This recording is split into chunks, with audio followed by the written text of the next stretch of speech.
Hello friends, welcome back to our channel doctor good. आज हम देखेंगे इस वीडियो में डाउनर सिंड्रोम के बारे में। एक ऐसी बीमारी है बकरों में जो पैरालिसिस जैसी है। हम उसको पैरालिसिस नहीं बोल सकते क्योंकि पैरालिसिस में पूरी एक्टिविटी ख़त्म हो जाती है, बट इसमें पूरी एक्टिविटी ख़त्म नहीं होती। तो एक बकरा आप देख सकते हैं, ये लेटा हुआ रहता है, जानवर एक्टिव रहता है बट खड़ा नहीं हो पाता, चल नहीं पाता। वो एक दो कदम चले तो भी गिर जाता है, या वो खुद के पैरों में उतनी जान नहीं होती कि जिससे वो खुद से खड़ा हो पाए। ये जानवर आप देख सकते हैं कि ये खुद से खड़ा नहीं हो पाता। ये डाउनर सिंड्रोम है। बहुत लोग इसको पैरालिसिस बोलते हैं, बट ये पैरालिसिस नहीं है। तो देखेंगे इसमें साइन सिम्टम्स क्या होते हैं, मतलब क्या होता है एक्चुअली ये बीमारी में। अगर prolong recumbency even after 2 successive calcium therapy, 2 बार कैल्शियम देने के बावजूद भी अगर जानवर खड़ा नहीं हो पा रहा है, या फिर 24 घंटे तक जानवर खड़ा नहीं हो पा रहा है और आगे के पैरों से सपोर्ट ले रहा है, बट पीछे के पैरों से वो उतना ज़ोर नहीं लगा पा रहा है। और कभी कभी कुछ जानवर है बिल्कुल एफर्ट्स नहीं लेते खड़े होने के लिए, बट कुछ जानवर ऐसे होते हैं कि वो कोशिश करते हैं खड़े होने के लिए, बट वो खुद से खड़े नहीं हो पाते, उनको सपोर्ट देना पड़ता है या पीछे से उठाना पड़ता है। अगर बड़ा जानवर होगा तो उसको हिप स्लिंग्स लेना पड़ते हैं जिससे वो खड़ा हो पाए। और कुछ जानवर के ऐसे केसेस रहते हैं जिसमें जानवर एकदम पैर लंबे कर देता है। तो ऐसे वक्त अपने को ये भी देखना होता है कि कहीं वो हिप जॉइंट में से, मतलब पीछे के पैर का डिसलोकेशन तो नहीं हुआ है। जानवर एकदम अलर्ट रहता है, मतलब एक्टिव। आपको ऐसा लगेगा कि जानवर एकदम एक्टिव है। खाने पीने की कोशिश करता है, जानवर खाता है। कुछ जानवर कम खाते हैं बट खाते रहते हैं। टेम्परेचर एकदम नॉर्मल रहता है, हार्ट रेट नॉर्मल रहता है, और वो ब्रीदिंग उसका यानी सांस भी नॉर्मली लेता है, और वो बैठे बैठे यूरिन पास करता है, लेंडी पास करता है, बट वो सब चीज़ें नॉर्मल रहती हैं। बट कभी कभी पेशाब में से प्रोटीन लॉस होने के ज़्यादा चांसेस रहते हैं, जिसके वजह से जानवर के मसल डैमेज हो जाता है, मसल्स में वो जान और कम हो जाती है। अब हम देखेंगे कि इसको डायग्नोस कैसे करते हैं, कि यही बीमारी है कंफर्म कैसे करते हैं। तो इसका मेन तो देखो इटियोलॉजी डायग्नोसिस, यानी कि जानवर को बीमारी हुई कैसे, ये कब से हो रहा है, ये हमें देखना है। दूसरा उसका हिस्ट्री लेना है कि और क्लिनिकल एग्जामिनेशन यानी चेक करना है कि अगर बकरी अगर फीमेल है तो बकरी बच्चे देने के बाद उसको तकलीफ़ हुई है क्या, या फिर उसको मिल्क फीवर का ट्रीटमेंट में लेट हुआ है क्या, मतलब मिल्क फीवर है और वो ट्रीटमेंट करने में लेट हो गया है क्या। और अगर जानवर में कैल्शियम की कमी है वो भी चेक करना है। आगे के पैर और पीछे के पैर जो है उसमें कोई इंजरी तो नहीं हुई, इसको भी चेक करना होता है। और कभी कभी जो पीछे के पैर के नर्व्स होते हैं उसमें भी इंजरी हो जाती है, तभी भी ऐसा हो सकता है। ये सब चीज़ें चेक करना है और उस पर से हमें डायग्नोस करना है कि बीमारी क्या है। और यही चीज़ें कॉजेज़ में भी आती है कि इनके वजह से ये डाउनर सिंड्रोम होने के चांसेस होते हैं। नेक्स्ट है डिफरेंशियल डायग्नोसिस। एक बहुत इम्पोर्टेंट पॉइंट है, इसको ध्यान से देखिएगा कि ये चीज़ें हो सकती है क्या, और इसमें अपने को डिफरेंशिएट करना है, जानवर को चेक करना है ट्रीटमेंट देने के बाद लिए, क्योंकि इससे अपना ट्रीटमेंट डिफर होता है। फर्स्ट है डिसीजेस ऑफ बोन्स, यानी जानवर को ऑस्टियोआर्थराइटिस है या ऑस्टियोपोरोसिस है, वो चेक करना है। या जॉइंट का कुछ प्रॉब्लम हो, जैसे आर्थराइटिस वगैरह है, मोस्टली हिप जॉइंट रहता है उसमें आर्थराइटिस हो जाते हैं, तो ऐसी तकलीफ़ होने के चांसेस होते हैं। जैसे खुर की बीमारी हो, लैमिनाइटिस है या फिशर फीट है, यानी अगर खुरों के बीच में ज़ख्म वगैरह हो गया है, कुछ फट गया है। या ब्रेन की बीमारी है जैसे एंसेफेलाइटिस है, या नर्व्स पैरालिसिस है जैसे ऑप्चुनेटर नर्व पैरालिसिस है, या फीमोरल नर्व पैरालिसिस है, वो भी चेक करना चाहिए।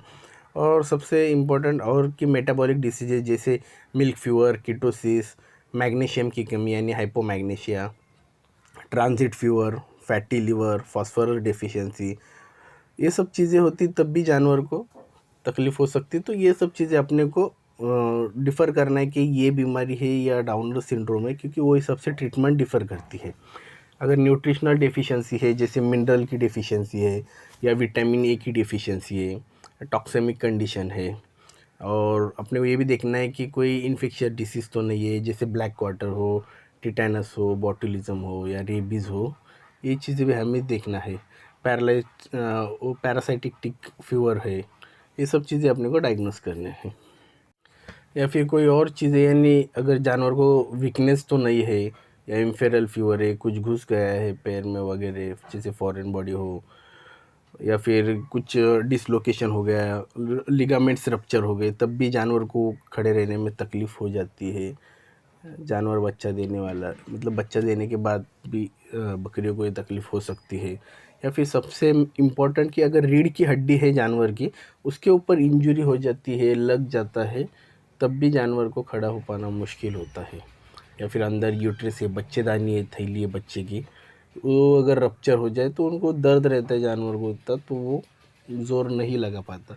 तो ये सब बीमारी तो नहीं है, ये भी पहले हमें चेक करना है ट्रीटमेंट करने से पहले, जिससे हमारा डायग्नोसिस कंफर्म हो और हम सही ट्रीटमेंट इलाज दे पाए जान। अब स्टार्ट करते हैं सबसे इम्पोर्टेंट पार्ट, यानी ट्रीटमेंट, कि ये अगर बीमारी है डाउनर सिंड्रोम तो इसका इलाज कैसे करना है।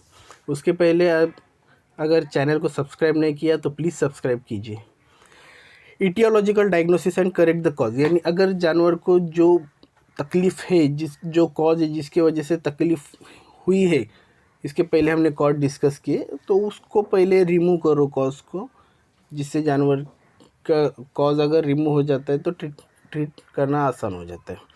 ट्रीटमेंट इसकी स्पेसिफिक नहीं होती, सिम्टोमेटिक होती है।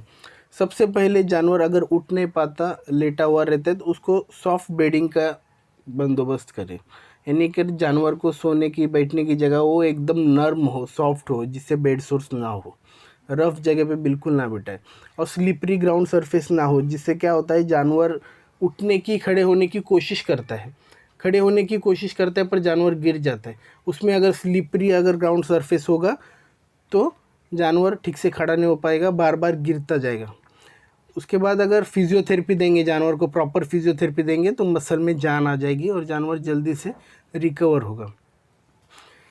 और जानवर को कंटिन्यू हर 2-2, 4-4 घंटे पे टर्न करना चाहिए, एक ही साइड पे नहीं सुलाना चाहिए, नहीं तो जिससे बेड सोर्स होने के चांसेस होते हैं। इसलिए कंटिन्यू जानवर को टर्न करना चाहिए। और ये मोस्टली बड़े जानवरों में देखा जाता है, गाय भैंस हो या फिर बकरे हो। तो अगर बड़े बकरे को हो जाता है, कुछ 100 किलो, 120 किलो के रहते हैं, 130 किलो के, ऐसे जानवर में हो जाए तो उनको खड़ा कर पाना बहुत मुश्किल होता है। तो ऐसे टाइम पे अगर स्लिंग्स का इस्तेमाल करेंगे तो भी ज़्यादा बेहतर होता है। और अब हमें दवाई में क्या देना है, तो मेनली देखो कैल्शियम थेरेपी देना होता है, और कैल्शियम के साथ मैग्नीशियम सल्फेट या फॉस्फोरस, जैसे वो माइफेक्स का आईवी आता है, वो देंगे तो ज़्यादा बेहतर होता है। साथ में अपने को vitamin B1, B6, B12, specially B12 में जो मिथिल कोबैलामिन आता है, उसका इस्तेमाल करें तो रिज़ल्ट ज़्यादा अच्छे मिलते हैं। जिसमें देखो न्यूरोक्सिन M नाम का इंजेक्शन मिलता है, या फिर इंसानों का न्यूरोकाइन गोल्ड है, इसके रिज़ल्ट ज़्यादा अच्छे हैं। और साथ में हमें इंजेक्शन टोनोफॉस या बूटाफॉस भी देना होता है।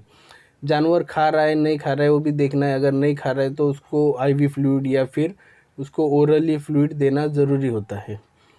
और साथ में अगर स्टिमुलेंट टॉनिक्स देंगे, गैबापेंटिन जैसे, तो रिज़ल्ट्स और अच्छे मिलने के चांसेस रहते हैं। अगर जानवर को बेड सोर्स होते हैं या सेफ्टी कंडीशन, फीवर है, तो उसको साथ में एंटीबायोटिक्स भी देना ज़रूरी है। और दर्द कम करने के लिए, और कहीं पे सूजन आई है तो उसको कम करने के लिए, पेन एंड स्वेलिंग के लिए दवाई भी देना ज़रूरी होता है, जैसे डिपिसेराफोर्ट की गोली भी दे सकते हैं, या फिर इंजेक्शन में नोवाल्जिन है, या फिर निमोसुलाइड भी इस्तेमाल कर सकते हैं, जैसे निमोवेट आता है, या सबसे बेस्ट रहता है कि न्यूप्रोफेन इस्तेमाल करो। और अगर बेड सोर्स हो गए हैं जानवर को, तो उसकी ड्रेसिंग, क्लीनिंग करना बहुत ज़रूरी होता है। जानवर की अच्छी नर्सिंग करे, केयर करे, तो ज़्यादा जल्दी ठीक होने के चांसेस रहते हैं।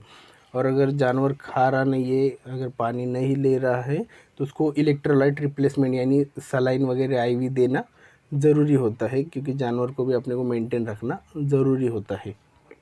और एक सबसे इम्पोर्टेंट पॉइंट, अभी इम्पोर्टेंट केयर के बारे में बताऊंगा। जितना ज़रूरी मेडिसिन है उतनी ज़रूरी वो केयर और नर्सिंग है। जितने जल्दी डिटेक्शन हो और जितने जल्दी ट्रीटमेंट स्टार्ट करेंगे, उतने जल्दी रिज़ल्ट अपने को मिलते हैं। जितना लेट करेंगे उतने रिकवरी के चांसेस कम होते हैं। अगर कभी कभी जानवर को बैठ के कंटिन्यू बैठा हुआ रहता है तो उसमें गैसेस ब्लोटिंग होने के चांसेस रहते हैं, उस पर भी ध्यान देना चाहिए। अगर वैसा है तो लिक्विड पैराफिन वगैरह देते रहना चाहिए। जानवर को सबसे इम्पोर्टेंट सॉफ्ट बेडिंग का ध्यान देना चाहिए, क्योंकि अगर सॉफ्ट बेडिंग ना हो तो जानवर को बेड सोर्स होने के चांसेस ज़्यादा रहते हैं और अदर इंजरीज होने के भी चांसेस रहते हैं। और जानवर को कंटिन्यू एक साइड से दूसरी साइड पे करना ज़रूरी है और उसकी इम्पोर्टेंट नर्सिंग बहुत ज़रूरी है। उसकी केयर और नर्सिंग सबसे इम्पोर्टेंट पॉइंट है ट्रीटमेंट में। अगर या फिर जानवर को ऐसा खड़ा रहने के लिए एक सपोर्ट मिलता है तो ये ज़्यादा बेहतर होता है, जिसमें देखो एक हॉट में होल किया हुआ है और जानवर को खड़ा किया है, जिससे सपोर्ट भी है। कंटिन्यू रोल करने की ज़रूरत नहीं है और खड़े रह के जानवर कंटिन्यू पैर हिलाते रहेगा तो वो जल्दी एक्टिव हो जाएगा। फिजियोथेरेपी की भी ज़रूरत नहीं होती। इस चीज़ का भी आप यूज़ कर सकते हैं। अभी और एक इम्पॉर्टेंट पॉइंट कि प्रिकॉशंस, बहुत से लोग बोलते हैं कि ये बीमारी ना हो इसलिए हमें क्या प्रिकॉशंस लेने चाहिए। तो उसमें आप ये कर सकते हैं कि कैल्शियम के सप्लीमेंट्स रेगुलरली दे सकते हैं, जिसमें इंजेक्शन कैलविटिया इंजेक्शन कैल्डी-12 मिलता है, वो आप दे सकते हैं उसको हर 10 डेज़ 15 डेज़ पे। स्पेशली जो प्रेग्नेंट बकरियां रहती है उनमें देना ज़रूरी होता है। साथ में रेगुलर मल्टीविटामिन्स दें, उनको इंजेक्शंस दें।